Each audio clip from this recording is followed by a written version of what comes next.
No siin ei ole muud sõnu, kui et suurepärane suurturniir noormängijatele siin Tallinn Handball Cup on, et Kuristiku gümnaasiumi väliväljakutel selline aastast aastaste toimuv traditsiooniline turniir, mida siis Jüri Lepp korraldab, et igati jääme rahule, et suurepärane võimalus noormängijatel tulla mürada siin kunstmuru väljakutel muru peal. Et 2 esimest päeva oli suurepärane ilm, suurepärased mängud, täna tuli vihm, aga sellest hoolimata poisid pingutasid kõvasti, nägid vaeva ja auhinnaks ainult kõrged kohad ja rõõmsad näod. HC Tallinn oli turniiril väljas 21 võistkonnaga, 2 tüdrukute võistkonda ja siis 19 poiste võistkonda. Samuti oli meil väljas tütargrupi HC Pärnu, kellel oli siis 3 esindust väljas, 2 poiste võistkonda ja 1 tüdrukute võistkond.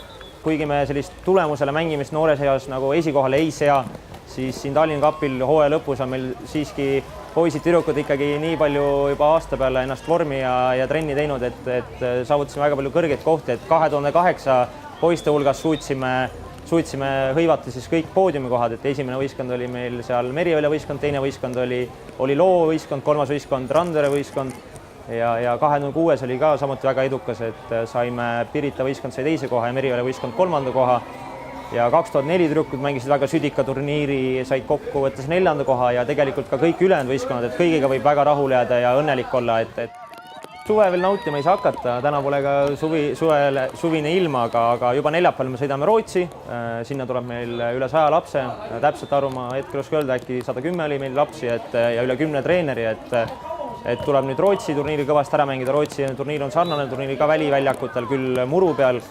Et see oli hea ettevalmistus praegu, nüüd läheme järgmine nädal Rootsi ja loodame seal ka kõva turniiri teha. Ja peale Rootsi turniiri 21. juunil me jõuame sealt tagasi, siis on meil 6 aega pausi ja siis hakkame laagritega pihta, et nii treenerid kui ka lapsed saavad 6 aega välja teenitud puhkust nautida.